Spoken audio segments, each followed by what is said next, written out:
লাখো কোটি দরুদ ও সালাম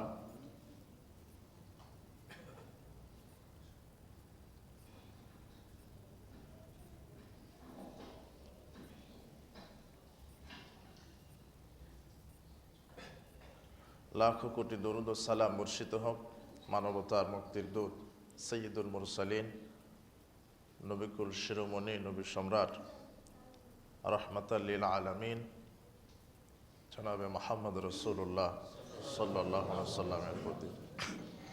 আজকে আমরা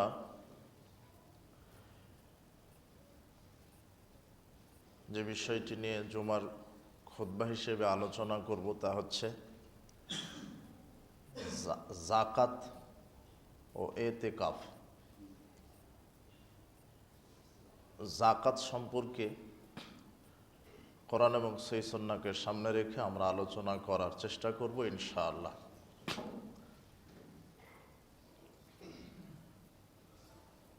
রমাদান মাস বরকতের মাস, ক্ষমার মাস, রহমতের মাস, মাগফিরাতের মাস, কল্যাণের মাস।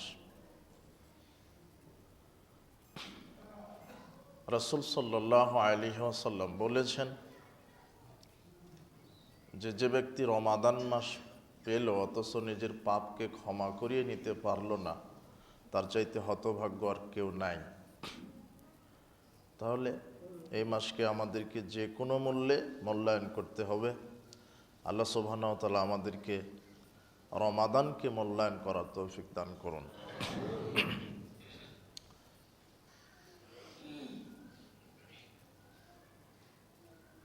সাহাবায়ে কেরাম রমাদান মাসকে যাকাতের মাস হিসেবে ধরে যাকাত বাহির করতেন। রমাদান মাসটাই হচ্ছে যাকাতের মাস, যেটা ধনীদের কাছ থেকে নিতে হয়, গরিবদেরকে দিতে হয়। তার নাম হচ্ছে যাকাত। যাকাত সম্পর্কে আমরা আলোচনা করতে গিয়ে প্রথমে যাকাতের গুরুত্ব এই বিষয়ে সংক্ষিপ্তভাবে আমরা আলোচনা করব। এরপরে আলোচনা করব যাকাতের সম্পদ সমূহ, কোন কোন সম্পদের যাকাত দিতে হবে। তৃতীয়ত আমরা আলোচনা করব যাকাতের নেসাব, কি পরিমাণ সম্পদ থাকলে যাকাত দিতে হয়। চতুর্থ আমরা আলোচনা করব যাকাতের খাত, কোন কোন খাতে যাকাত দিতে হয়। সর্বশেষ আলোচনা হবে যারা সম্পদের যাকাত দেয় না তাদের পরিণতি কেমন হবে। যাকাত সম্পর্কে এই কয়েকটি পয়েন্ট আলোচনা করে সময় সাপেক্ষে আমরা এতেকাফ সম্পর্কে সামনে এগিয়ে কথা বলবো ইনশাআল্লাহ। আল্লাহ সুবহানাহু ওয়া তাআলা কোরআন মাজিদে যাকাতের কথা বলেছেন, যেখানে প্রায় জায়গাতে যাকাতের কথা বলেছেন। যেখানে সলাতের কথা বলেছেন প্রায় সেখানেই যাকাতের কথা বলেছেন। কোরআন মাজিদের প্রথম পৃষ্ঠা উল্টালেই দেখতে পাবেন সেখানেও ঈমানের পরে সলাত, সালাতের পরেই যে তোমরা আমার রাস্তায় খরচ করো। প্রায় প্রত্যেকটা পৃষ্ঠাতেই তিনি অর্থনীতির ব্যাপারে আলোচনা করেছেন। যেখানেই সলাত, আকিমুস সালা ওয়াতুজ যাকা, আকিমুস সালা ওয়াতুজ যাকা, সালাত কায়েম করো, যাকাত প্রদান করো। মানে আল্লাহ তার বান্দা বান্দীদেরকে এটা বোঝাতে চাচ্ছেন যে পেটে যদি খাবার না থাকে তাহলে ইবাদতে মন বসবে না। যদি পেটে ক্ষুধা থাকে তাহলে সেজদাতে গিয়ে সুবহান রব্বিয়াল আলা বের হবে না। বের হবে যে আমার ছেলের পরনে কাপড় নেই, আমার ছেলেটা অসুস্থ, চিকিৎসার অভাবে কাতরাচ্ছে। সেজদাতে গিয়ে মনে হবে যে আমার স্ত্রীর পরনে কাপড় নেই। সূরা কেরাত করার সময়তে মনে হবে যে আমার বাড়িতে টিনের চাল দিয়ে ঝড় বৃষ্টি হলে পানি পড়ে। সেজদাতে গিয়ে সুবহান রব্বিয়াল আলা বলার পরিবর্তে মনে হবে এখনই যদি ঝড় হয় তাহলে আমার বাড়িটা উড়ে চলে যাবে। কথা বোঝা যাচ্ছে না মনে হয়? এ কথা আল্লাহ বোঝাতে চাচ্ছেন। মানে পেটে যদি খাবার না থাকে তাহলে ইবাদতেও তার মন বসে না। এই জন্য আল্লাহ সুবহানাহু ওয়া তাআলা বলছেন যে আকিমুস সালাহ ওয়াতুজ যাকা, আকিমুস সালাহ ওয়াতুজ যাকা। যেখানেই সালাত সেখানেই যাকাত। যাকাত গুরুত্বপূর্ণ ইবাদত। পৃথিবীতে যত নবী রাসূল এসেছিলেন প্রত্যেক নবী রাসূলের উপরে আল্লাহ সালাত আর যাকাতকে ফরজ করে দিয়েছিলেন। শুধু মুহাম্মদ সাল্লাল্লাহু আলাইহি সাল্লামের উপরে সালাত ফরজ ছিল না, শুধু মুহাম্মদ সাল্লাল্লাহু আলাইহি সাল্লামের উপরে যাকাত ফরজ ছিল না, পৃথিবীতে যত নবী রাসূল এসেছেন প্রত্যেক উম্মতের উপরেই আল্লাহ সুবহানাহু ওয়া তাআলা যাকাতকে ফরজ করে দিয়েছিলেন। এ ব্যাপারে আল্লাহ সুবহানাহু ওয়া তাআলা বলছেন, ওয়াজআলনাহুম আইম্মাতান, পৃথিবীর নবী রাসূলকে আমি আল্লাহ পৃথিবীতে নেতা হিসেবে প্রেরণ করেছি। সারা পৃথিবীর যত নবী রাসূল, আমি আল্লাহ সব নবী রাসূলকে পৃথিবীতে নেতা হিসেবে প্রেরণ করেছি। নবীরা কি নেতা? নবীরা নেতা, ওটা আল্লাহর পক্ষ থেকে মনোনীত, মানুষের পক্ষ থেকে কোনো নবী মনোনীত হননি। কার পক্ষ থেকে হয়েছেন? মানুষ বলে দেননি যে উনি নবী হলে ভালো হতো, কোনো সংস্থা কোনো দল পার্টি বলে দেননি যে উনি নবী হলে ভালো হতো। কার পক্ষ থেকে নির্বাচিত নবীগণ? আল্লাহ এ কথাই বলছেন, ওয়াজআলনাহুম আইম্মাতান, সারা পৃথিবীর যত নবী রাসূল সবকে আমি আল্লাহ নেতা হিসেবে পৃথিবীতে প্রেরণ করেছি। কেননা নেতার বক্তব্য ছাড়া জনগণের বক্তব্য মানুষ মানে না। বুঝেননি মনে হয় কথা? নেতা যেটা বলে, ঘোষণা দেয় সংসদ থেকে, সেটা মানে। নেতা যেটা বক্তব্য দিবে অনুসারীরা সেটাই মানবে। তাই আল্লাহ নবী রাসূলকে কি হিসেবে পৃথিবীতে প্রেরণ করেছেন? নেতা। আল্লাহ সুবহানাহু ওয়া তাআলা বলছেন, ইহদুনা বিআমরিনা, আমি আল্লাহর নির্দেশ অনুযায়ী তারা মানুষকে সঠিক পথ দেখাতো। আমি আল্লাহ বলে দিতাম যে এইটা জান্নাতের পথ, এটা জাহান্নামের পথ, এটা ভালো, এটা মন্দ। আমার নির্দেশনা অনুযায়ী পৃথিবীর নবী রাসূলগণ মানুষকে সঠিক পথ দেখাতো। আল্লাহ সুবহানাহু ওয়া তাআলা বলছেন, ইহদুনা বিআমরিনা ওয়া ওয়াহাইনা ইলাইহিম ফি'লাল খায়রাত, আর আমি আল্লাহ সমস্ত নবী রাসূলকে এই ওহী করেছিলাম। কি ওহী? যে তোমরা জনকল্যাণমূলক কাজ করো, সৎ কাজ করো, পরিবার সমাজ রাষ্ট্রের জনকল্যাণমূলক কাজ করো, সৎ কাজ করো। ওয়াইকামিস সালাহ ওয়া ইতাইজ যাকাত, সালাত কায়েম করো, যাকাত প্রদান করো। ধনীদের কাছ থেকে যাকাত নাও, নিয়ে গরিবদেরকে বিলিয়ে দাও। এটা প্রত্যেক নবী রাসূলকে আমি আল্লাহ বলে দিয়েছিলাম। তার মানে যাকাত আদায় করা ফরজ, গুরুত্বপূর্ণ ইবাদত। প্রত্যেক নবী রাসূলের উপরে সালাত এবং যাকাতকে আল্লাহ ফরজ করে দিয়েছিলেন, এখনো ফরজ আছে। আব্দুল্লাহ ইবনে ওমর রাদিয়াল্লাহু আনহুমা ক্বাল রাসূলুল্লাহ সাল্লাল্লাহু আলাইহি ওয়াসাল্লাম, রাসূল সাল্লাল্লাহু আলাইহি ওয়াসাল্লাম বলেছেন, বুনিয়াল ইসলাম আলা খামসিন, ইসলামের ভিত হচ্ছে পাঁচটি। শাহাদাতি লা ইলাহা ইল্লাল্লাহ, প্রথম ভিত হচ্ছে এই সাক্ষ্য দেওয়া আল্লাহ ছাড়া প্রকৃত কোনো মাবুদ নেই। ওয়ান্না মুহাম্মাদ রাসূলুল্লাহ, মুহাম্মদ সাল্লাল্লাহু আলাইহি সাল্লাম আল্লাহর রাসূল। ওয়াইকামিস সালাহ ওয়াইতাইজ যাকাত ওয়াল হজ্জ ওয়া সাওম রমাদান, দ্বিতীয় হচ্ছে সালাত, তৃতীয় হচ্ছে যাকাত, চতুর্থ হচ্ছে সামর্থ্য থাকলে হজ, আর নেশাব পরিমাণ সম্পদের মালিক হলে পঞ্চমত যাকাত। ইসলামের স্তম্ভ হচ্ছে পাঁচটি, তার মধ্যে যাকাত একটি আছে। এক কালেমা, দুই সালাত, তিন যাকাত, চার সিয়াম, পাঁচ হজ। যদি সামর্থ্য থাকে তাহলে হজ, যদি নেশাব পরিমাণ সম্পদের মালিক হন তাহলে হজ। ইসলামে আগে ইমান, ইমান আনার সাথে সাথে সালাত, সালাতের পরে যদি লোকটা নেশাব পরিমাণ সম্পদের মালিক হয় তাহলে তাকে যাকাত দিতে হবে। আব্দুল্লাহ ইবনে আব্বাস রাদিয়াল্লাহু আনহু বলছেন, লাম্মা বাআসান নবী সাল্লাল্লাহু আলাইহি ওয়াসাল্লাম মুআয ইবনে জাবাল ইলা নাহওয়া আহলিল ইয়ামান, রাসূল সাল্লাল্লাহু আলাইহি ওয়াসাল্লাম যখন মুআয বিন জাবালকে ইয়ামানের গভর্নর হিসেবে নিযুক্ত করলেন, মুহাম্মদ সাল্লাল্লাহু আলাইহি ওয়াসাল্লাম বিভিন্ন সাহাবীদেরকে বিভিন্ন অঞ্চলের জন্য নেতা হিসেবে প্রেরণ করতেন। করার সময়তে বলতেন, তোমরা যে এলাকায় যাচ্ছ অমুসলিমদেরকে ইসলামের দাওয়াত দিবে। মুআয ইবনে জাবালকে বলছেন মুহাম্মদ সাল্লাল্লাহু আলাইহি ওয়াসাল্লাম, মুআয বিন জাবাল, ইন্নাকা লাতাহদি, ইন্নাকা নিশ্চয় তুমি যাচ্ছ কাদের কাছে? মিন আহলিল কিতাব, আহলে কিতাবদের কাছে। তুমি আহলে কিতাবদের কাছে যাচ্ছ। ফালিয়াকুন আউয়ালু মা তাদউহুম ইলা আইয়ুওয়াহিদুল্লাহ তাআলা, প্রথমেই তাদের সামনে গিয়ে বলো লা ইলাহা ইল্লাল্লাহর দাওয়াত দাও, তাওহীদের দাওয়াত দাও। ফাইযা আরাফু যালিক, যদি তাওহীদ তারা মেনে চলে, ফাখবিরহুম, তাহলে তাদেরকে এই খবরটা দাও, আন্নাল্লাহ কাদ ফারাজা আলাইহিম খামসা সালাওয়াত ফি ইয়াউমিহিম ওয়া লাইলাতিহিম, আল্লাহ তোমাদের উপরে দিনে রাতে 5 ওয়াক্ত সালাত ফরজ করেছেন। ফাইদা সাল্লাও, যখন তারা সালাত আদায় করবে তখন তাদেরকে এটাও বলে দিও, আন্নাল্লাহ ফারাজা আলাইহিম যাকাতান ফি আমওয়ালিহিম, তোমাদের সম্পদে আল্লাহ যাকাত ফরজ করেছেন। তুখাযু মিন গানিহিম ফাতুরাদ্দু আলা ফাকিরিহিম, তোমরা ধনীদের কাছ থেকে যাকাত কালেকশন করো, গরিবের মাঝে বিতরণ করো। এ কথা আল্লাহ ফরজ করেছেন। প্রথমে ঈমান, ঈমানের পর ইসলামের সালাত। যে ব্যক্তি সালাত আদায় করলো, যদি নিসাব পরিমাণ সম্পদের মালিক হয়, তখন তার উপরে ফরজ হবে যাকাত। যাকাত আদায় করতে হবে যে কোনো মূল্যে।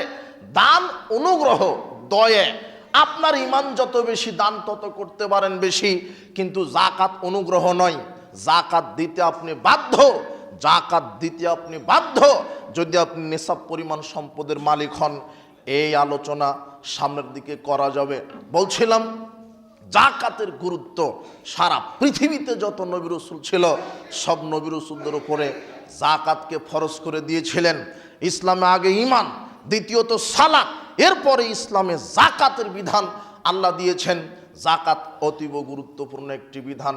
দারিদ্র বিমোচনে, দারিদ্র নির্মূল করার জন্য যাকাত অর্থনৈতিক ব্যবস্থা ইসলামে অপরিসীম গুরুত্ব।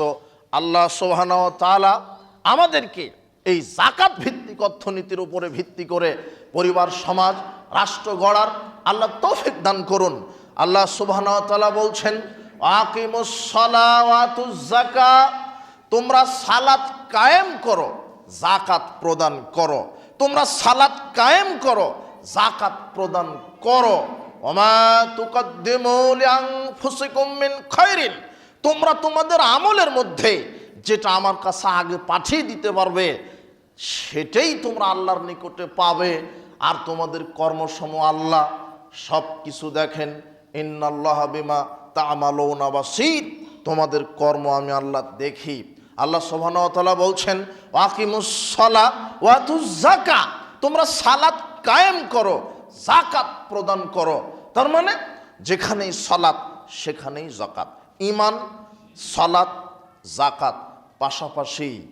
যাকাত ছাড়া ইসলাম চলে না, ঈমান ছাড়া ইসলাম ভাবা যায় না, সালাত ছাড়া ইসলাম মুসলিম থাকা যায় না। বাইনাল আবদ ওয়া বাইনাল কুফরি তারকুস সালাহ, যে ব্যক্তি সালাত আদায় করে সে মুসলিম, যে সালাত আদায় করে না সে কাফের। যে সালাত আদায় করে সে মুসলিম, যে সালাত আদায় করে না সে কাফের। যে যাকাত দিতে অস্বীকার করে সেও কাফের, সে জাহান্নাম থেকে কোনোদিন বের হতে পারবে না। কেন? যাকাত ফরজ। সম্মানিত মসজিদের উপস্থিতি, যাকাতের গুরুত্ব। এরপরে আমরা আল্লাহ সুবহানাহু ওয়া তাআলা যে সম্পদগুলির যাকাত দিতে বলেছেন, কোরআন মাজিদে আল্লাহ সুবহানাহু ওয়া তাআলা বলছেন, ইয়া আইয়ুহাল্লাযীনা আমানু, হে বিশ্বাসীগণ, তোমরা কি করো? আনফিকু মিন তাইয়্যিবাতি মা কাসাবতুম, তোমরা যেটা উপার্জন করো তা থেকে যাকাত দাও। জমিন থেকে, চাকরি করে, ব্যবসা করে নিজে যেটা উপার্জন করো তা থেকে যাকাত দাও। ওয়া মিম্মা আখরাজনা লাকুম মিনাল আরদ, আর আমি ফসল হিসেবে জমিন থেকে যেটা দিই তা থেকে তোমরা ওসর দাও। ফসল হিসেবে যেটা দিই তা থেকে তোমরা ওসর দাও। যাকাতের মৌলিক সম্পদ হলো 4টি। কয়টি? 4টি। যাকাতের মৌলিক সম্পদ হলো 4টি। 1, ফসলের যাকাত।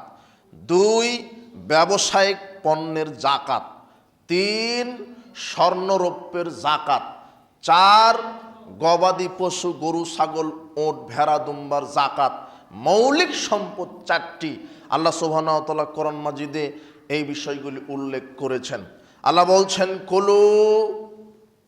কুলু মিন সামারিহি, তোমরা জমিন থেকে আমি আল্লাহ যে ফসলটা দিই সেটা তোমরা খাও। ইযা আসমারা ওয়া আতু হাক্কাহু ইয়াওমা হাসাদিহি, আর তোমরা যেদিন ফসল কাটবে সেই দিন ফসলের ওসর আদায় করো। আল্লাহ সুবহানাহু ওয়া তাআলা বলছেন, তোমরা যেদিন ফসল কাটবে সেই ফসলের ওসর তোমরা আদায় করো। জমির সম্পদের জমির জাকাত দিতে হয় না, জমিতে যেই ফসল উৎপাদন হয় সেই ফসলের জাকাত দিতে হয়। তবে আপনি যদি জমি ক্রয় বিক্রয়ে ব্যবসা করেন তাহলে যেই জমিটা ক্রয় বিক্রয়ের ব্যবসা করছেন ওই জমির জাকাত দিতে হবে। এছাড়া যেটা আপনার একেবারে স্থায়ী জমি, যেই জমি আপনি ক্রয় বিক্রয় বেচা কিনা করেন না কিন্তু জমিন থেকে ফসল উৎপাদিত হয় সেই ফসলের জাকাত দিতে হবে। পচনশীল ফসলের জাকাত নেই। রসুন, পেঁয়াজ, এরপরে আলু, তারপরে সবজি, মিষ্টি কুমড়া, লাউ, যেগুলি পচনশীল সবজি আছে, পচনশীল ফসল আছে, এগুলির জাকাত হয় না। তবে আলু বিক্রি করে যদি নেশাব পরিমাণ সম্পদের মালিক হন তাহলে টাকার জাকাত দিতে হবে। বোঝা গেল না মনে হয়? আলুর জাকাত নেই। তবে যেগুলি পচনশীল নয়, পচনশীল নয়, বছরের পর বছর জমা করে রাখা যায়, সেটা কি? সেটা হলো ভুট্টা, সেটা হলো গম, সেটা হলো ধান, সেটা হলো সরিষা। এগুলির ওসর আদায় করতে হবে। পরিমাণ কত? আল্লাহ রসুল বলছেন যে আকাশের বৃষ্টির পানিতে যেই ফসল হচ্ছে তোমাদের কোনো খরচ হয় না, আকাশের বৃষ্টির পানিতে যেই ফসল হয় সেই ফসলের 18 মণ 30 কেজির 10 ভাগের 1 ভাগ ওসর আদায় করো। আর যেই ফসল তোমরা ফলাতে গিয়ে নিজের সেচ, নিজের সার কীটনাশক খরচ হচ্ছে সেই ফসলে তোমরা 18 মণ 30 কেজির 20 ভাগের 1 ভাগ আল্লাহ রাস্তায় খরচ করো। এটা হলো ফসলের ওসর।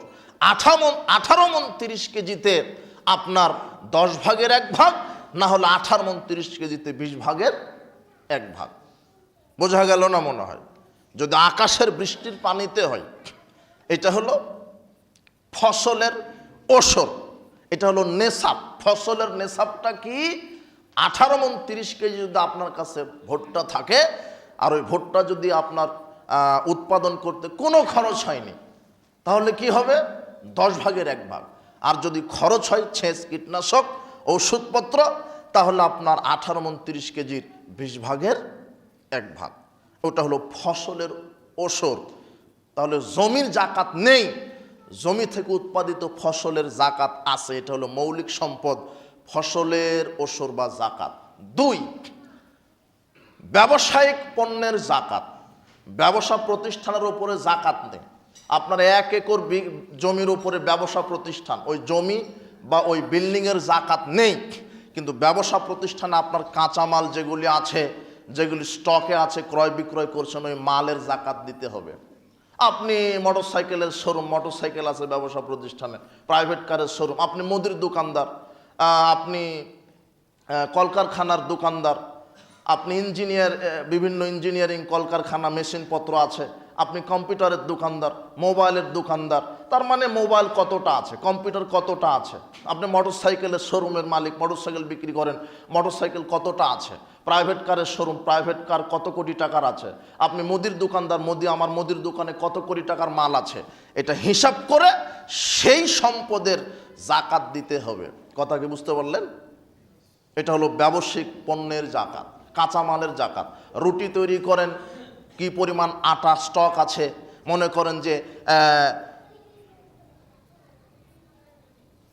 1 টন আটা আপনার স্টক আছে, আটা ময়দা যেটা রুটি বানাবে, তাহলে 1 টন আটার জাকাত বাহির করতে হবে। 5 টন আপনার আটা আছে, ময়দা আছে। বা আপনি ওই কাপড় তৈরি করেন, সুতা কিনে নিয়ে এসেছেন, কত সুতা নিয়ে এসেছেন, আপনার হিসাব আছে যে 2 কোটি টাকার সুতা এখন আমার কাঁচামাল। সুতাতে এখনো পোশাক হয়নি, সুতা এখন কাঁচামাল। বুঝেননি মনে হয় কথা? কাঁচামাল সুতা, 5 কোটি টাকার সুতা আছে, তাহলে ওই সুতার যে 5 কোটি টাকা, ওই 5 কোটি টাকার সুতার জাকাত বাহির করতে হবে। আর মনে করেন 10 কোটি টাকার পোশাক আছে, পোশাক বানানো আছে 10 কোটির, ওই 10 কোটির পোশাকেরও জাকাত বাহির করতে হবে। কাঁচামালেরও আর উৎপাদিত সম্পদেরও, পোশাকেরও জাকাত বাহির করতে হবে। এটা হলো সম্পদ, এটা হলো ব্যবসায়িক প্রতিষ্ঠানের জাকাত। মৌলিক 4টি, তার একটা হচ্ছে ফসলের ওসর, দ্বিতীয় ব্যবসায়িক পণ্যের, ব্যবসায়িক পণ্যদ্রব্যের জাকাত, তৃতীয় উট, গরু, ছাগল, ভেড়া, দুম্বা, এগুলির জাকাত। যেগুলি চারণভূমিতে খেয়ে বেড়ায়, নিজের তেমন খায় না, যেগুলি একেবারে মরুভূমিতে বা চারণভূমিতে খেয়ে বেড়াচ্ছে, এমন উট গরু ছাগলের জাকাত দিতে হবে। কেমন করে? 5টা যদি উট থাকে তাহলে একটা 1 বছরের ছাগল জাকাত দিতে হয়। 5টা যদি উট আপনার থাকে তাহলে একটা 1 বছরের ছাগল জাকাত দিতে হবে। যদি গাভীটা যদি 30টা গাভী থাকে, গরু থাকে, তাহলে একটা 1 বছরের গরু জাকাত দিতে হয়। ছাগল যদি 40টা থাকে, একটা 1 বছরের ছাগল জাকাত দিতে হয়। এগুলি উট গরু ছাগলের জাকাত। আরও হিসাব আছে, আরও যত বেশি হবে সেই পরিমাণ করে করে উট গরু ছাগলের জাকাত বাহির করতে হয়। এরপরে স্বর্ণ এবং রৌপ্য, নেশাবটা বাইর হবে স্বর্ণ রৌপ্য দিয়ে। ফসলের নেশাব আমরা ধরলাম কি 18 মণ 30 কেজি, মনে থাকলো না? 18 মণ 30 কেজি ফসলের নেশাব। 18 মণ 30 কেজি যদি আপনার কাছে গম, ভুট্টা, সরিষা থাকে, আর ওই 18 মণ 30 কেজিতে যদি আপনার কোনো টাকাই খরচ হয়নি, তাহলে কয় ভাগ করতে হবে? 10 ভাগ। আর যদি আপনার টাকা খরচ হয় তাহলে কয় ভাগ? 20 ভাগ। ভাগ করে 1 ভাগ ওসর আদায় করতে হবে। ওটা ফসলের ওসর, ফসলের নেশাব। গরু ছাগলের নেশাব এই। আর ব্যবসায়িক প্রতিষ্ঠানের নেশাব কিভাবে বাহির করবেন? হিসাব করলেন তো 5 কোটি টাকার সম্পদ আছে, কাঁচামাল আর উৎপাদিত পোশাক আছে 10 কোটি, তাহলে 5 কোটি আর 10 কোটি 15 কোটি টাকার জাকাত বাহির করতে হবে। নেশাব কি হবে? রাসূল সাল্লাল্লাহু আলাইহি ওয়াসাল্লাম বলছেন 7.5 ভরি স্বর্ণ মূল্য যদি থাকে, অথবা 7.5 ভরি স্বর্ণ যদি মজুদ থাকে, তাহলে বর্তমান বাজার মূল্য হিসেবে তাকে জাকাত দিতে হবে। 52.5 তোলা রৌপ্য যদি থাকে তাহলে তাকে বর্তমান বাজার মূল্য হিসেবে জাকাত দিতে হবে। বর্তমানে রৌপ্য এবং স্বর্ণের দাম অনেক ডিফারেন্স, প্রায় 3 ভাগের 1 ভাগ, 3 গুণ বেশি, 4 গুণ বেশি স্বর্ণের। বর্তমান 7.5 ভরি স্বর্ণের মূল্য প্রায় 16 থেকে 18 লক্ষ টাকা হয়ে যাচ্ছে। আর 52.5 তোলা রৌপ্যের মূল্য 3.5 থেকে 4 লক্ষ টাকা হয়ে যাচ্ছে। তো এখন আপনি কি করবেন?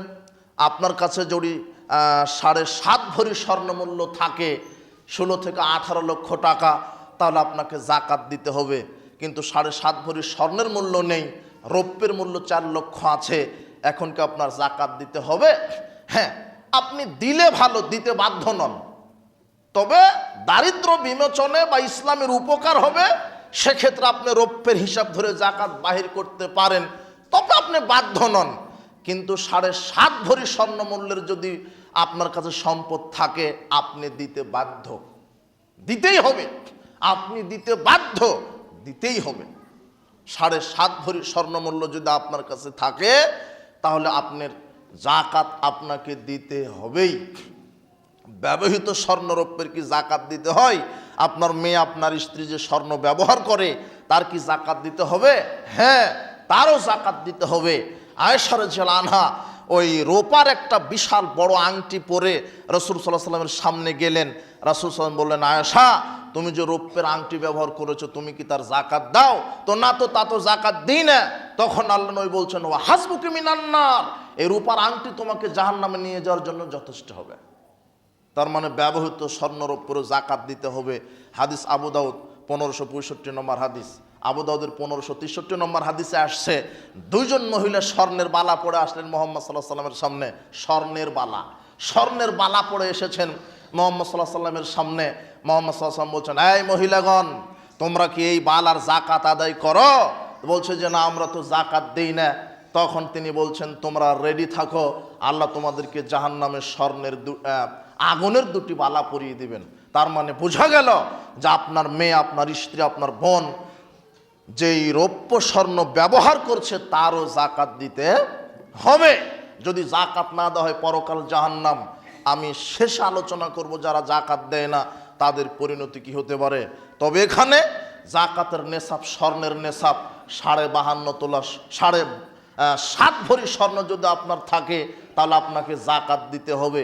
52.5 তোলা রৌপ্য যদি থাকে, তাহলে আপনাকে জাকাত দিতে হবে। কিভাবে?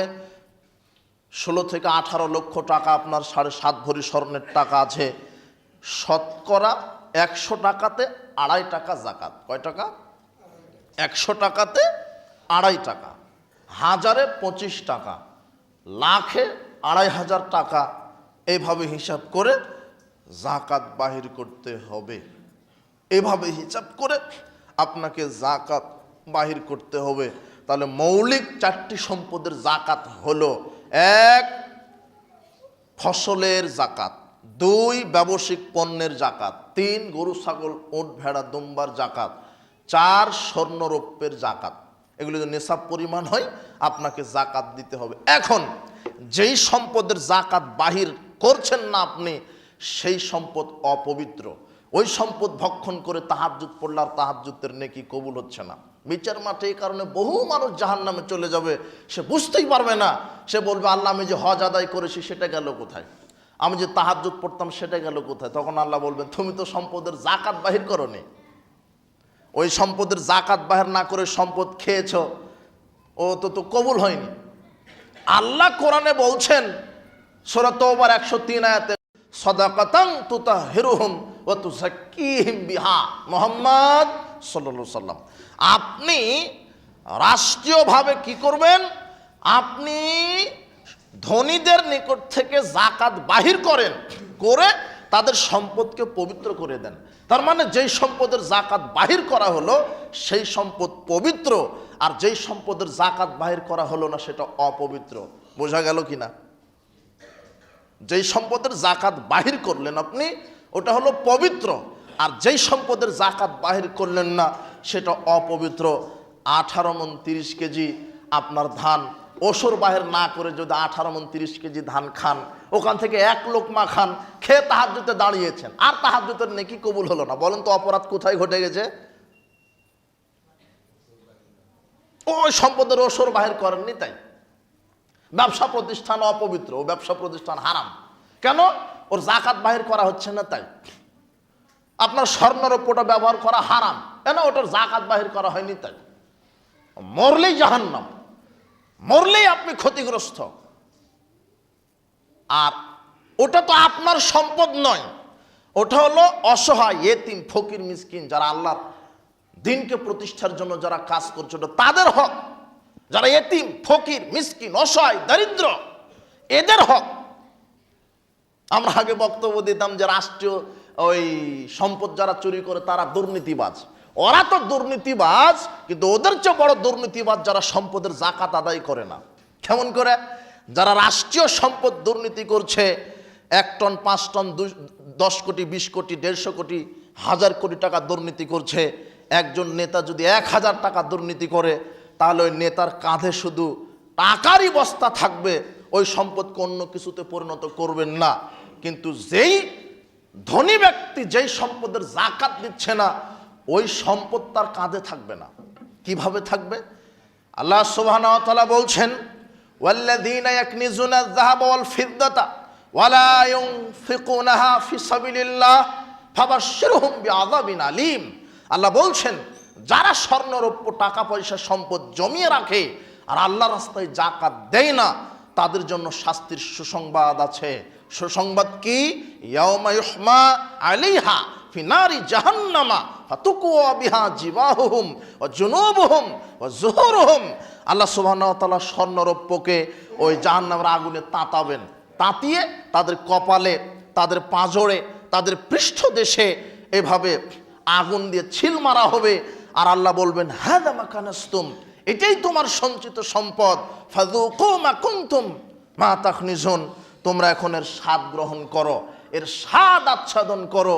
আপনি রাষ্ট্রীয় কোষাগার থেকে টাকা চুরি করেছেন, টাকা টাকাই থাকবে, কিন্তু আপনি যে সম্পদের জাকাত দিচ্ছেন না, ওই টাকার টাকা থাকবে না, ওই টাকা হবে লোহার গরম বলয়, যেটাতে আপনাকে সিল মারা হবে। যে স্বর্ণের জাকাত দিচ্ছেন না, ওই স্বর্ণ থাকবে না, সেটা হবে আগুনের টুকরা, যা দিয়ে সিল মারা হবে। আবু হুরায়রা রাদিয়াল্লাহু আনহু বলেন, রাসূল সাল্লাল্লাহু আলাইহি ওয়াসাল্লাম বলেছেন, মান আতাহুল্লাহু মালান, আল্লাহ যাকে সম্পদ দিয়েছে, আল্লাহ যাকে ধনী করেছে, ফালাম ইউআদ্দি যাকাতাহু, অথচ সে তার সম্পদের জাকাত বাহির করেনি, মুসফিল আল্লাহু মালুহু ইয়াউমাল কিয়ামা সুজান, আল্লাহ তার টাকাকে, তার সম্পদকে টাকমাথা বিশিষ্ট সাপে রূপান্তরিত করবেন। আকরা বিজাবিবাতান, যেই সাপের চোখের উপরে দুইটা কালো দাগ থাকবে, তওবা কয়মাল কিয়ামা, এই সাপকে তার গলাতে পেঁচিয়ে দেওয়া হবে। সাপ তখন তার ভাষাতে কথা বলবে, ওই ধনী ব্যক্তিকে বলবে আনা মালুকা আনা কাংসুকা, এভাবে দংশন করবে গালে, আর বলবে আমি তোমার সঞ্চিত সম্পদ, আমি তোমার জমা করা সম্পদ। দেখেন, যদি আপনি রাষ্ট্রীয় কোষাগার থেকে সম্পদ চুরি করেন, যেটা চুরি করেছেন সেটা কাঁধে, কিন্তু যেই সম্পদের জাকাত দেন ওই সম্পদ কাঁধে নয়। সম্পদকে আল্লাহ কি পরিণত করলেন? সাপ। স্বর্ণরৌপ্যকে লোহার, গরম লোহার পাত তৈরি করলেন, ওটা আপনার সিল মারা হবে। সবচেয়ে নেক্কারজনক জঘন্য শাস্তি হবে বিচারের মাঠে যারা সম্পদের জাকাত আদায় করে না, যারা সম্পদের, এটা বিচারের মাঠের। আল্লাহ রাসূল বলছেন 3 শ্রেণীর মানুষ জাহান্নামে যাবে, তার মধ্যে ওই ব্যক্তি আছে যে তার সম্পদের জাকাত বাহির করেনি, তার মধ্যে ওই ব্যক্তি আছে যে তার সম্পদের জাকাত বাহির করেনি। জাকাত দিতে আপনি বাধ্য। আবু বকর সিদ্দিক রাদিয়াল্লাহু আনহু বলছেন, যখন তিনি রাষ্ট্রীয় ক্ষমতায় গেলেন, ক্ষমতায় যাওয়ার পরে একেবারে ঘোষণা করে দিলেন সংসদ থেকে, আজ থেকে আমি আবু বকর আমার রাষ্ট্রে যে জাকাত বাহির করবে না তার সাথে আমি যুদ্ধ ঘোষণা করলাম। ওমর ইবনুল খাত্তাব বলছেন, আপনি, তারা তো কাফের হয়ে যায়নি, আপনি তাদের সাথে যুদ্ধ করবেন।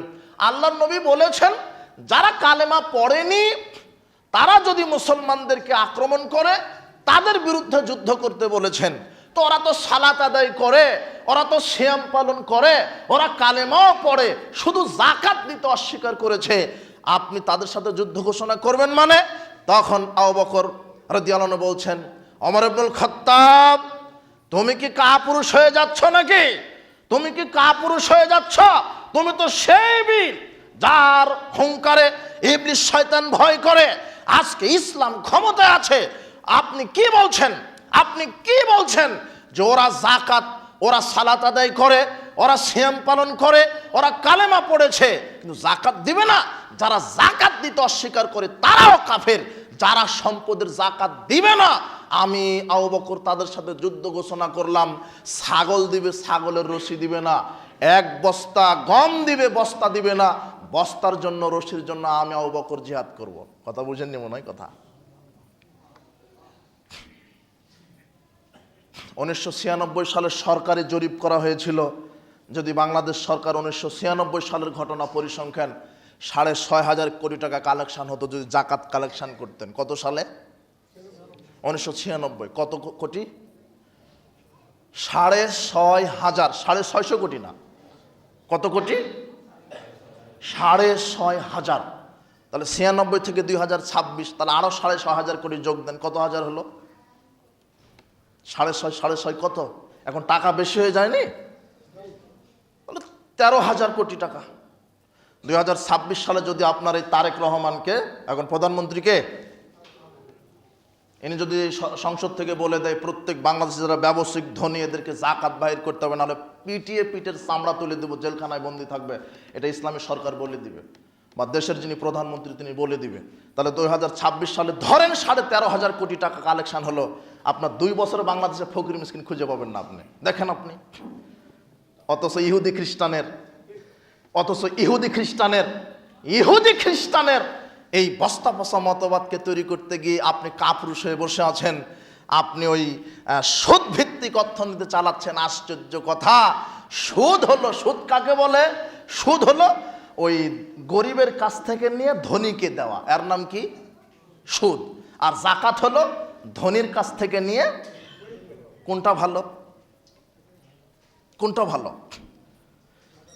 আপনি বলছেন যে বাংলাদেশ সফল হবে। জি না, আল্লাহর বিধান কায়েম না হওয়া পর্যন্ত সফল হবে না। আল্লাহ বলছেন, ইয়া আইয়ুহাল্লাযীনা আমানু, হে বিশ্বাসীগণ, লা তাকুলুর রিবা, তোমরা সুদ খাও না। ওয়াত্তাকুল্লাহ, আল্লাহকে ভয় করো। লাআল্লাকুম তুফলিহুন, যদি তোমরা সফল হতে চাও তাহলে সুদ খাও না। যে রাষ্ট্রে সুদ কায়েম আছে সেই রাষ্ট্র কিয়ামত পর্যন্ত সফল হতে। এ কথা কে বলছেন? এই কথা এটা সূরা ইমরানের 130 নম্বর আয়াত। এটা তো আমার কথা নয়। যে রাষ্ট্রে সুদী অর্থনীতি আছে সেই রাষ্ট্র সফল হতে পারে না, এই কথা আল্লাহ বলছেন। আশ্চর্য কথা, কি এক অর্থনৈতিক ব্যবস্থা! আপনাকে কি দিয়ে বোঝাই সুদ যে মানুষের জন্য কত বড় অভিশাপ, সুদের পরিণাম হচ্ছে ধ্বংস। ইয়ামহাকুল্লাহু রিবা ওয়া ইরবিস সাদাকাত, সুদের পরিণাম হচ্ছে ধ্বংস, এই কথা আল্লাহ বলছেন। আশ্চর্য কথা, কি সিস্টেম! বাংলাদেশে কি বিবেকবান লোক নাই? বাংলাদেশে কি বিবেকবান নেতা নেত্রী নাই? আশ্চর্য কথা, একজন গ্রামের লোক, একজন ভিক্ষুক মানুষ, একজন নিঃস্ব মানুষ, একজন অসহায় মানুষ, সে হয়তোবা অভাবের তাড়নায় ব্যাংক থেকে লোন নিয়েছে, যে ব্যাংক থেকে 1.5 লক্ষ টাকার লোন নিয়ে একটা গরু কিনবো আর একটা পানের দোকান দিয়ে কোনোভাবে জীবনযাপন করব। 1.5 লক্ষ টাকার লোন নিয়েছে, 1.5 লক্ষ টাকার লোন নিয়ে একটা গরু কিনেছে, 2 দিন পরে গরুটা মারা গেল, যেতে পারে না? ওই ব্যাংকে ওর লোন মাফ করবে? ওর যে ঘর আছে, ঘরের টিন বিক্রি করলে হলো 1 লক্ষ টাকা কি করবে? আদায় করবে। এটা হলো বাংলাদেশ শিক্ষা, এই অর্থনৈতিক ব্যবস্থা। কিন্তু কাটটা মাফ করে ওই যে সুর, যেই সুর নেতার নামে, নেতা নেতৃত্বের আসনে বসে ব্যাংক থেকে 1 লক্ষ না 500 কোটি 1000 কোটি টাকা লোন নিয়ে বিদেশে পাচার করে, এই সুরকে রাষ্ট্রীয়ভাবে স্বীকৃতি দেওয়া হয় ঋণ খেলাফি। কথা বুঝেননি মনে হয় কথা? ও কি খেলাফি? ঋণ খেলাফি। এর 1 লক্ষ টাকা মাপ নাই, ওর 1000 টাকা চুরি করা মাপ। এরাই হলো ইন্টারন্যাশনাল ব্যাংক ডাকাত, এরাই হলো ডাকাত।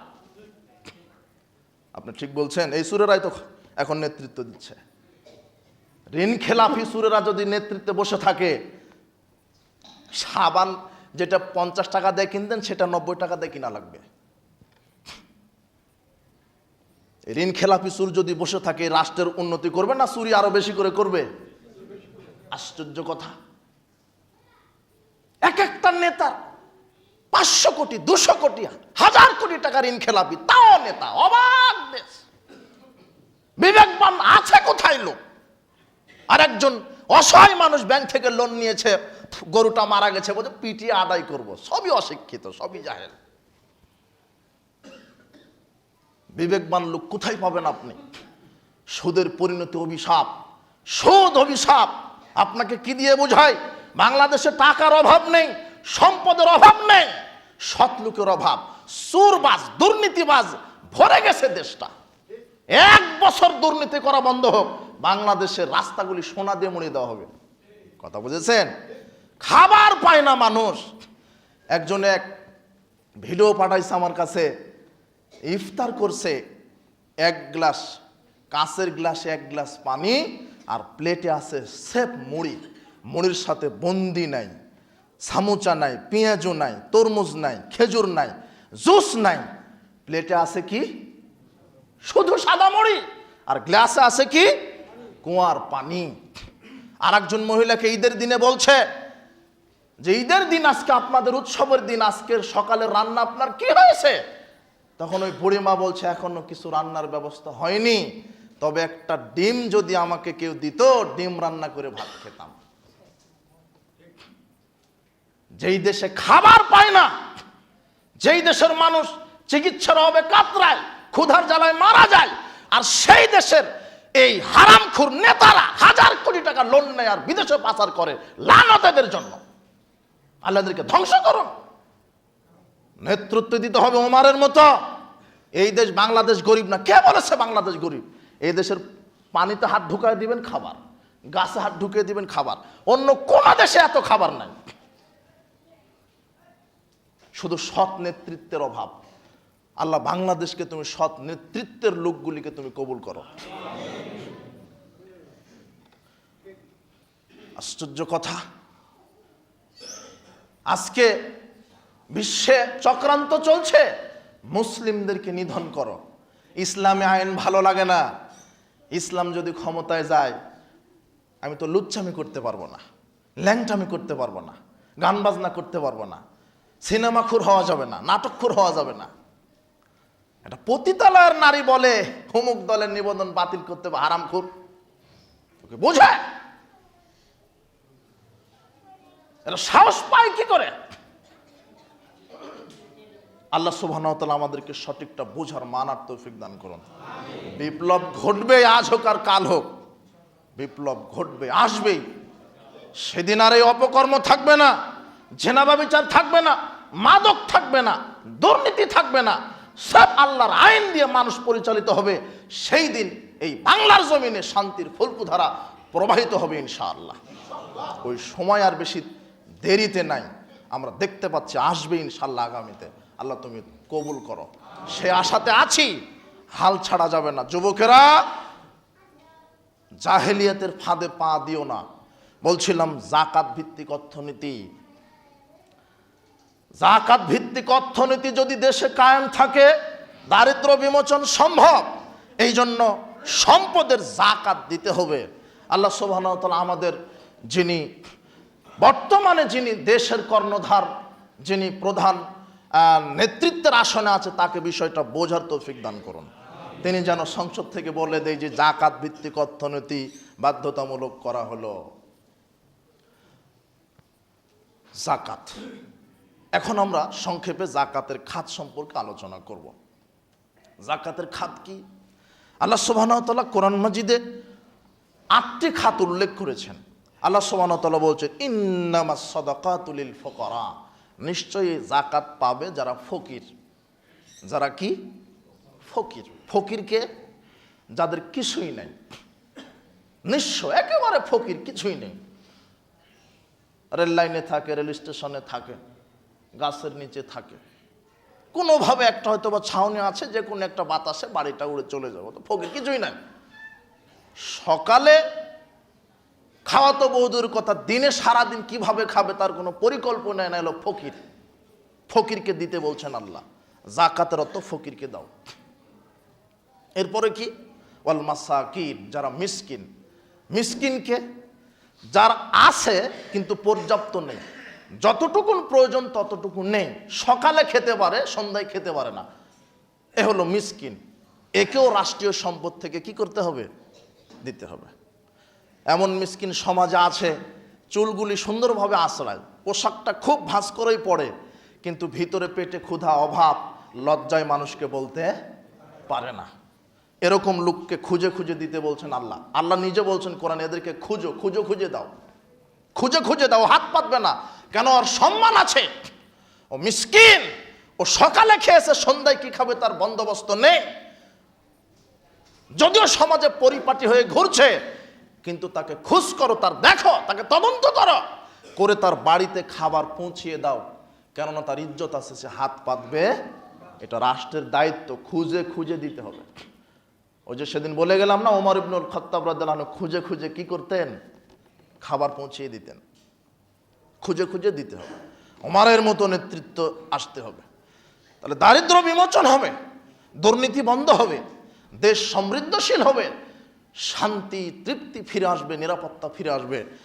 আল্লাহর বিধান যদি আমরা মানতে পারি, আল্লাহ তুমি কবুল করো।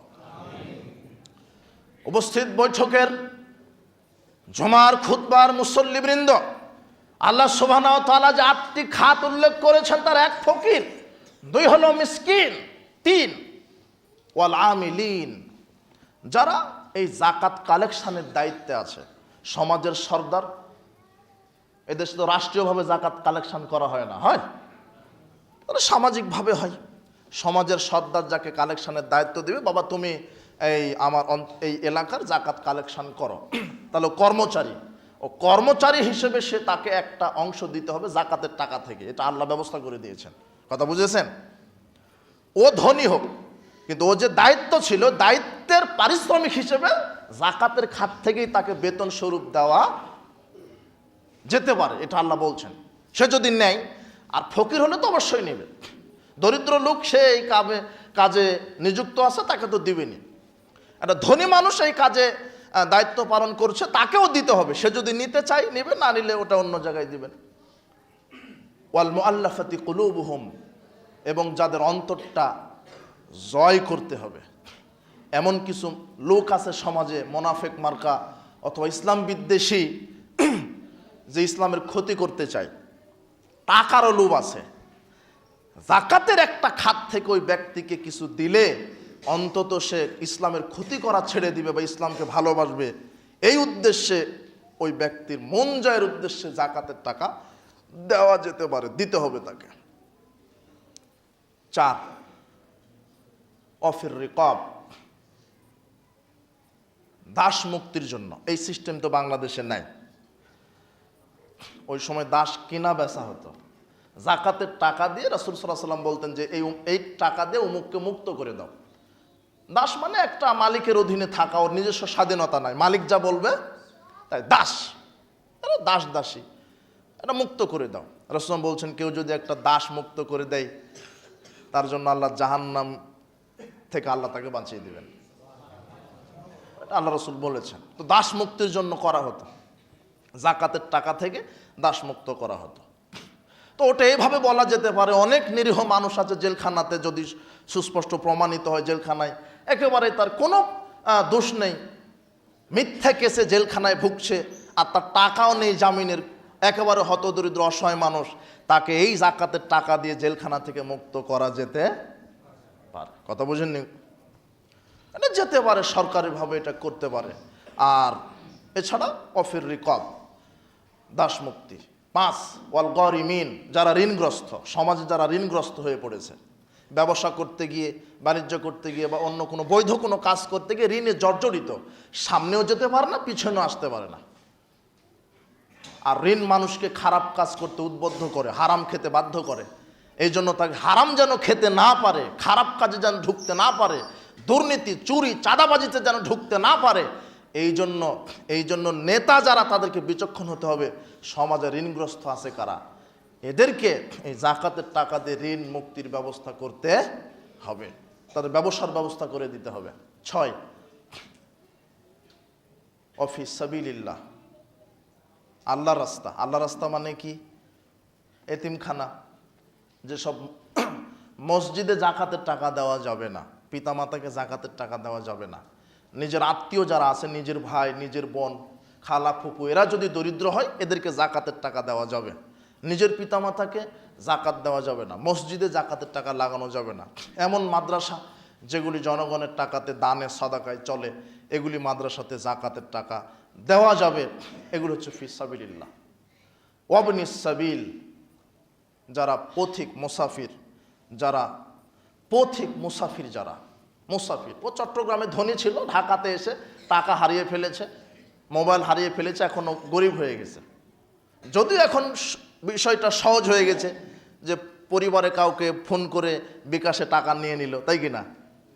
কিন্তু তার কিছুই নাই, যদি এরকমও কিছুই নাই, চট্টগ্রামে ধনী কিন্তু মুসাফির, ঢাকাতে এসে যা ছিল সব হারিয়ে গেছে, তাহলে তাকে জাকাতের একটা অংশ থেকে সহযোগিতা করা যেতে পারে। এটা আল্লাহ ব্যবস্থা করেছে। 8টি খাত বলা হলো না, একটা ছুটে গেল নাকি? 8টা হয়েছে। গণেন তো দেখি। ফকির, মিসকিন, যারা এই কাজে নিয়োজিত, 3 নম্বর। 4 যাদের অন্তরটা জয় করতে হবে। 5 দাস দাসী মুক্তি। 6 ঋণগ্রস্ত। 7 নম্বর কি? হ্যাঁ, মুসাফির। আর 8 নম্বর অফি সাবিলিল্লাহ, তাই না? 8টা হয়েছে না? এই 8টি খাত, এই 8টি খাতে আমরা জাকাতের টাকাগুলি দেব। ওসরের টাকা, ওসর স্বর্ণরৌপ্যের টাকা, আপনার ব্যবসায়িক পণ্যের টাকা। আল্লাহ সুবহানাহু ওয়া তাআলা আমাদেরকে জাকাত, যারা নিসাব পরিমাণ সম্পদের মালিক, তাদেরকে জাকাত বাহির করতে হবে।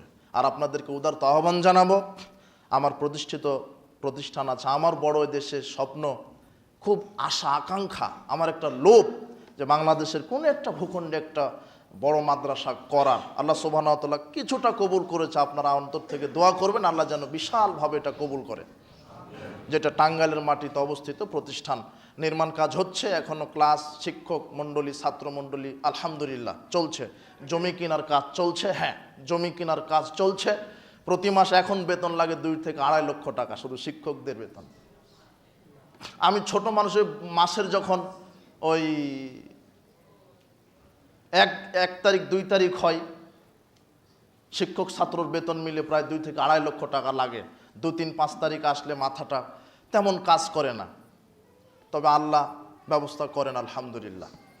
তবে আপনারা সার্বিকভাবে দানের হাত, জাকাতের হাত, ওসরের হাত, সাধারণ দানের হাত দারুল হাদিস সালাফিয়া প্রতিষ্ঠানের জন্য খাস করবেন। আল্লাহ যেন আপনাদেরকে সার্বিকভাবে সহযোগিতা করার তৌফিক দান করেন, এটা আমি আশা রাখবো। আমি আপনাদের মাঝে অনেক বছর থেকে উঠা বসা করি, ওভাবে বলা হয়নি। অনেকে হয়তো অবগত আছেন আমার প্রতিষ্ঠানের জন্য, কিন্তু এখন দিন যত যাচ্ছে তত কঠিন হয়ে যাচ্ছে। লক্ষ কোটি টাকার সাথে আমাকে লড়তে হয়। আল্লাহ যেন বিষয়টা ব্যবস্থা করে দেন। আমি এটা বিশ্বাস করি, ওপরে যদি আল্লাহ কবুল করেন এটা হয়ে যাবে ইনশাল্লাহ। আর আপনারা ঢাকার মানুষ, টাকাওয়ালা মানুষ, অনেক ব্যবসায়িক আছে, শুধু তারা যদি একটা হাত ঝাড়া দেয় শুধু, তাহলে দুটো প্রতিষ্ঠান হয়ে যেতে পারে। অনেক ধনী মানুষ আছে, তারা যদি জাকাতের টাকা বাহির করে 100 কোটি টাকা বাহির হবে। এরকম বাংলাদেশে ধনী মানুষ আছে, এটা আমি বিশ্বাস করি। আল্লাহ তুমি এরকম ধনী মানুষের অন্তর তুমি খুলে দাও, এদেরকে ইসলামের জন্য তুমি কবুল করো, তাওহীদের জন্য, পরকালের জন্য কবুল করো। আল্লাহ তুমি কবুল করো। বলছিলাম এই জাকাতের খাতগুলি অফিস সাবিলিল্লাহ, ফকির মিসকিন অসহায়দের পাশে দাঁড়াবেন। আল্লাহ সুবহানাহু ওয়া তাআলা আমাদেরকে কবুল করুন। যারা জাকাত দিবে না, 3 শ্রেণীর মানুষ জাহান্নামী, তার মধ্যে এক আছে কে ব্যক্তি, যে জাকাত দিচ্ছে না। আর বিচার মাঠে যারা উট গরু ছাগলের জাকাত দেয় না, তাদের কি হবে? মুসলিমের 987 নম্বর হাদিসে আসছে কি, ওই যে উট তার মুখ দিয়ে কামড়াবে, পা দিয়ে মারাবে তাকে বিচার মাঠে। সারা পৃথিবীর সব মানুষ বিচার মাঠে দেখবে যে ওই যে ধনী মানুষটা জাকাত বাহিরি করেনি, তাই তাকে উট গরু ছাগল পা দিয়ে মারাচ্ছে। এটা লজ্জাজনক হবে না? সাপ পেঁচো থাকবে গলাতে, আল্লাহ ওই লোহার সাঁড়াশে দিয়ে কপালে, গায়ে, পাঁজরে ছিল মারবে, ওই স্বর্ণরৌপ্য আগুনে তাতিয়ে ছিল মারবে। সারা বিচার মাঠের সব লোক দেখবে যে ওই যে ধনী মানুষ, খুব বড় নেতা ছিল, কিন্তু জাকাত আদায় করেনি, তার জন্য নেক্কারজনক শাস্তি। আর এই শাস্তি কতক্ষণ হবে? হাত্তা ইকদা বাইনান নাস। ধরেন যে বিচারের মাঠে 5,000 কোটি লোক আছে। কত হাজার কোটি? 5,000 কোটি। আর অত কোটি কেন ধরবেন? মনে করেন 100 কোটি লোক আছে, এটা বোঝানোর জন্য বলছি। রাসূল সাল্লাল্লাহু আলাইহি ওয়াসাল্লাম বলছেন, যে সম্পদের জাকাত দিল না, ওই সম্পদগুলি তাতিয়ে তাকে শাস্তি দিতেই থাকা হবে হাত্তা ইকযা বাইনান নাস, যতদিন না 100 কোটি মানুষের বিচার শেষ না হচ্ছে। তার মানে যারা সম্পদের জাকাত দেয় না, আর যারা রাষ্ট্রীয় বা মানুষের টাকা পয়সা দুর্নীতি চুরি করে, যারা জালেম, এদের বিচার হবে সবার। বুঝেননি মনে হয় কথা নাকি আমার? আমি তো আপনার কাছ থেকে শুনতে চাচ্ছি, জালেমের বিচার হবে সবার পরে। কত পরে? মনে করেন 100 কোটি মানুষ আছে, ওদের বিচার শেষ, তারপরে কারা কারা জালেম নিয়ে আসো। আর এই 100 কোটি মানুষের বিচার যতদিন সময় লাগবে ততদিন ওদের শাস্তি হতে আছে। আর বিচারের একদিন সমান এই পৃথিবীর 50,000 বছর লম্বা। তাহলে আমি আপনাকে কি দিয়ে বুঝাই? ওটা আমার ব্রেনে ধরবে না, ওটা আল্লাহর ব্রেন, আল্লাহর বুদ্ধি। তিনি বলছেন যে পৃথিবীর 50,000 বছর সমান বিচার মাঠে একদিন লম্বা। আল্লাহ যদি আপনাকে বলে যে তুমি জাকাত আদায় করনি, তোমার শাস্তি 2 দিন, তাহলে 1000 বছর। আল্লাহ আপনাকে বোঝার তৌফিক দান করুন। আল্লাহ, আমরা মানুষ মাটির তৈরি, রক্ত মাংসে গড়া, তোমার জাহান্নামে জ্বলতে পারবো না। আল্লাহ তুমি জাহান্নাম থেকে বাঁচিয়ে দাও। আল্লাহ আমাদের আমলগুলি কবুল করো, রমাদানের আমলগুলি তুমি কবুল করো। সর্বশেষ 2 মিনিটের কথা, এতেকাফ। এতেকাফ হচ্ছে নিজেকে আটকিয়ে রাখবেন।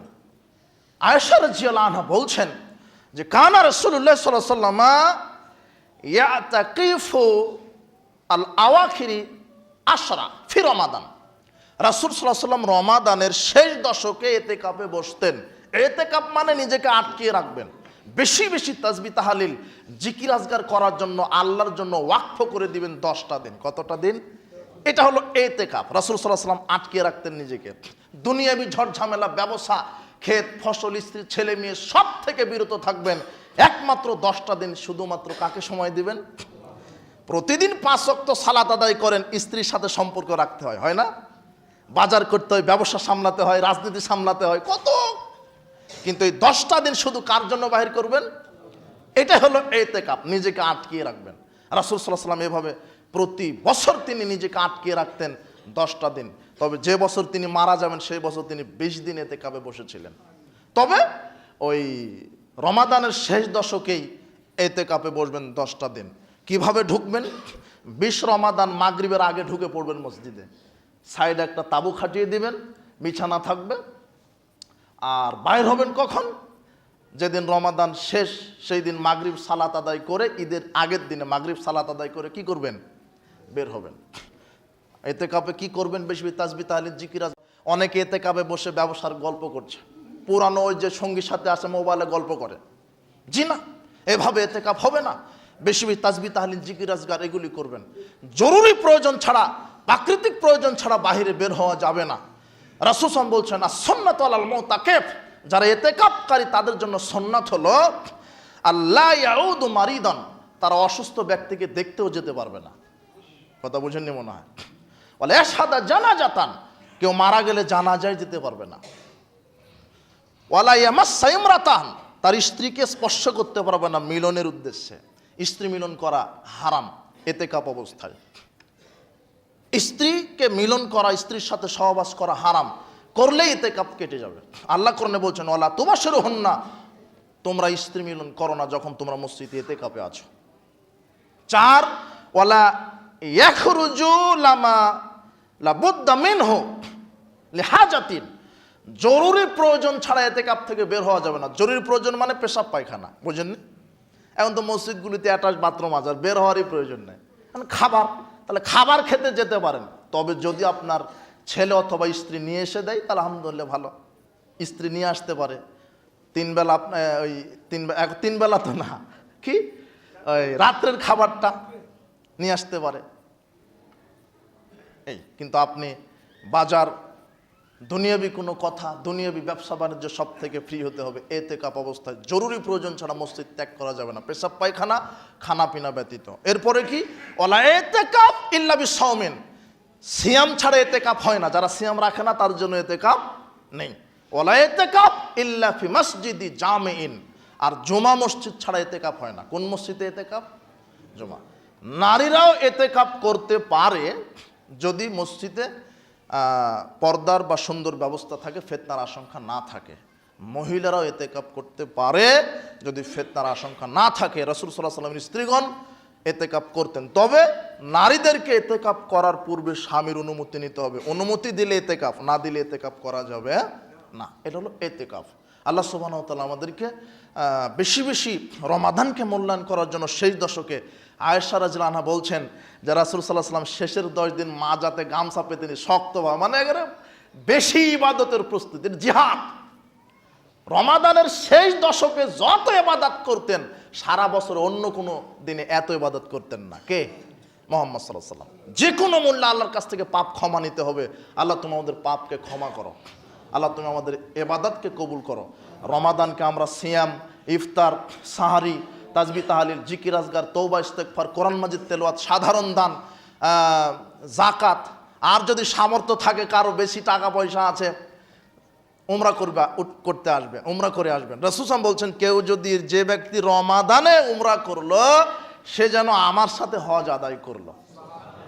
বারাকাল্লাহু ফিকুম, জাযাকুমুল্লাহ খায়ের।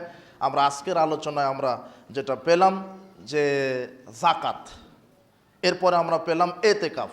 আল্লাহ সুবহানাহু ওয়া তাআলা অত্র দুটি বক্তব্যে আমাদেরকে হুবহু সঠিকভাবে আমল করার তৌফিক দান করুন। আর অনেকেই আমার প্রতিষ্ঠানের কার্ড আছে, বিভিন্ন অ্যাকাউন্ট নাম্বার, বিকাশ, পার্সোনাল, কার্ডটা সংগ্রহ করে নিয়ে যাবেন। আপনাদের ইমানের গতিতে আমাকে সহযোগিতা করবেন বলে আশাবাদী। আল্লাহ আপনাদেরকে কবুল করুন। বারাকাল্লাহু ফিকুম, জাযাকুমুল্লাহ খাইর। এটা কি এখন বলা লাগে? হ্যাঁ,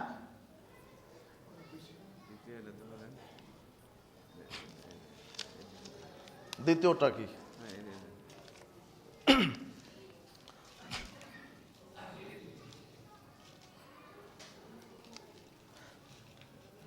আচ্ছা, ত্রিমোহনী ব্যাপারী বাড়ি এক মসজিদের 1000 টাকা দান করিয়ে আছেন। তার আত্মীয়র মধ্যে যারা মারা গেছেন এবং জীবিত আছেন সবার জন্য দোয়া। আমরা দোয়া রাখি।